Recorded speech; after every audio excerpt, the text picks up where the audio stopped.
Hello and welcome again. Once again, welcome back to my YouTube channel.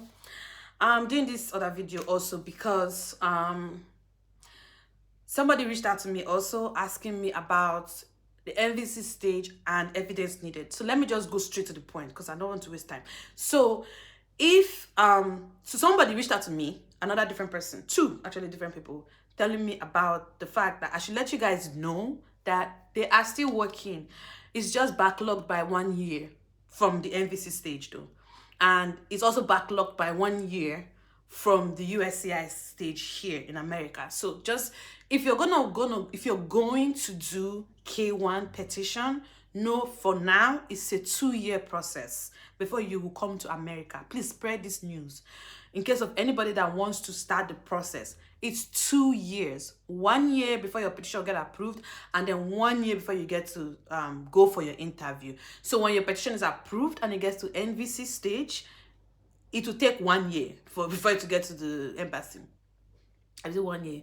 No, it will take like a few months to get to the embassy, then a few months for you to be able to schedule your appointment to go for your interview. So 2 years at least.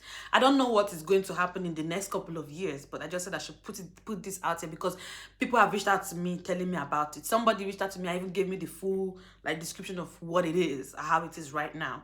So if you want to go through this NVC stage, have that in mind. If you want to go through the marriage stage, I don't know if it's still 1 year, I don't know if it's still 2 years, I don't know that one. Like I told you guys, I only deal on K-1 fiancé visas. Moving forward, after the NVC stage, they've sent your application, they've sent your application to the embassy in Lagos or Abuja. I don't know if they're still doing it in Abuja, but I'll use Lagos in this instance. And they reach out to you, or however they do it now, but back then in my turn, they'll reach out to you, send you an email letting you know that we have received your petition. Your petition has been approved and it is now time for you to schedule your interview. This is the list of things you need to bring to that interview, and this is what you need to do before you come for that interview. It's a long note. It's a document, A4, and it's a lot. It involves your medicals. It involves getting your fingerprinting done at the nearest police station to you.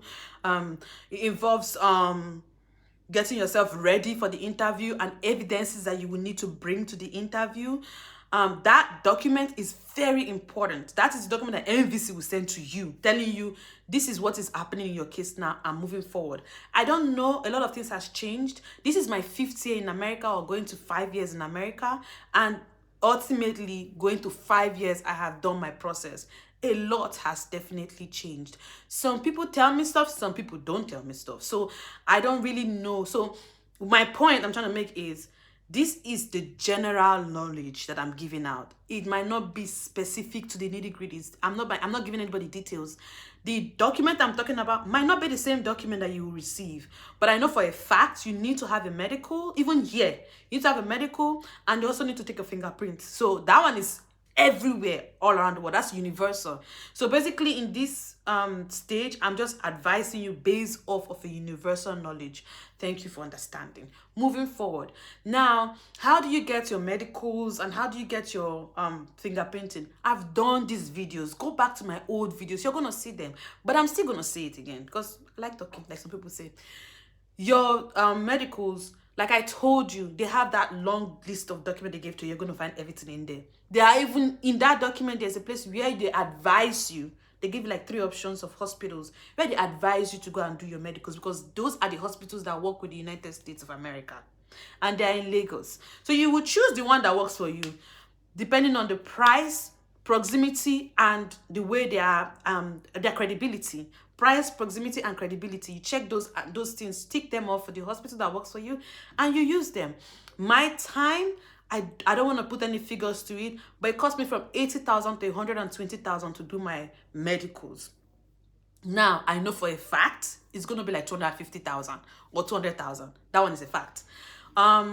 So you go to those hospitals, you're going to get there very early. If you're from out of state, you're not from Lagos, you're going to go to like a hotel, sleep over, because this process, you just have it in the back of your mind. If you don't like to travel, I don't know if it's for you. Please, you have to learn how to travel.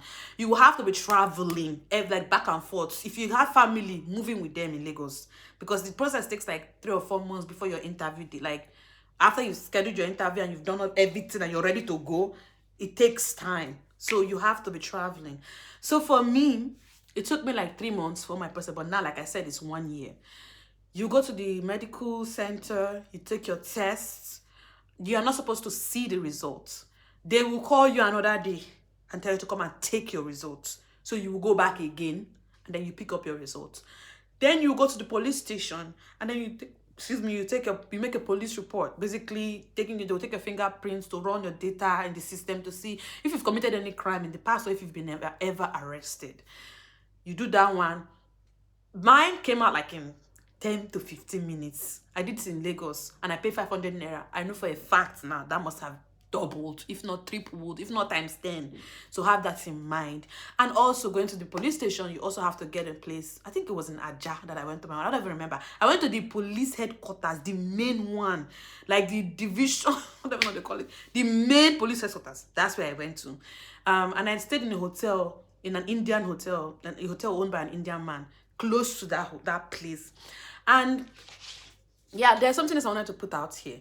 I know I keep saying hotel, you have to travel, this and the other. If you cannot afford to do all those things, look for a friend or a family member and stay. If you can afford it, please don't break a bank. I always still got these good mottos. I will travel with these good mottos from Benin or Port Harcourt. My friend back then, she lives in Benin. So to make it shorter and easier for me, I moved in with my friend. I stayed with her for like 3 or 4 months, 2 or 3 months before I finally moved to America. So I used to go to her house and stay there for like weekends or stuff. And then it's easier and the transport is cheaper. Then for hotel, I use hotels.com, I think. I don't forget the name. I even recently checked their website again. That website is very good. They have like cheap hotels. They have good hotels. You go there. I even stayed in one very nice, quaint little studio-sized hotel in Lekki. Like, I couldn't even believe I was in Lekki safe. It was, that time it cost me like 12,500 a night for me to stay in that place. I know it must be 20,000 by now, but I'm just telling you, you know, as things are, I'm not going to tell you take flights, book 5-star hotel. No, this is something that for the most part, you're not even the one paying for it. Somebody else is paying for it from America. So try as much as you can to like manage your money or manage their money when you're doing this. Then evidence needed in continuation.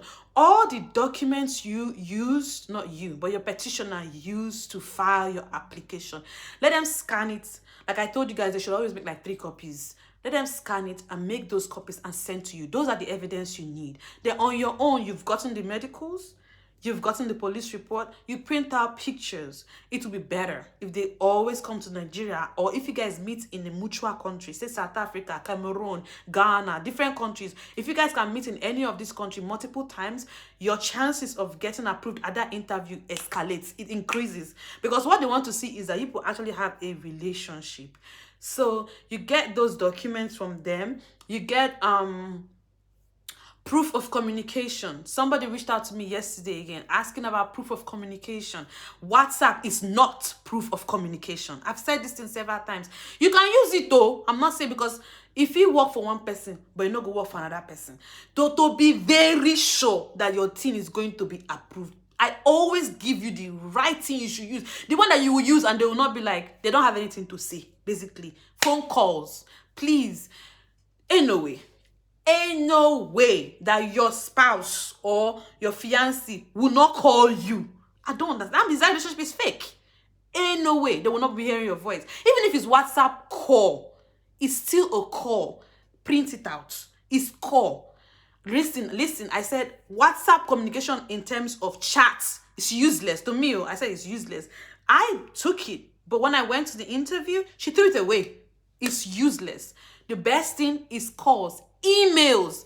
If you people don't do emails, I know in Nigeria, email is try and start doing email. Communicate with them in emails. Like, emails is cool. It's a communication platform.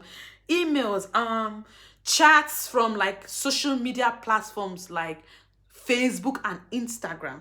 Not WhatsApp. I know what I'm saying. Don't use WhatsApp. If you want to use WhatsApp, use Zoom, just to complement all the other main communication thing that you have. You understand? That should not be your first thing that you should use. Then the ultimate proof of communication is call logs. Direct call logs. Like, this person have called you directly, you have it. I printed my call log and it was like a book textbook, and I highlighted my ex-husband's calls that he called me. It wasn't long. He usually calls me if he tries to call me on video call on WhatsApp, and then it doesn't connect, then he will call me on regular phone to tell me to go on my WhatsApp.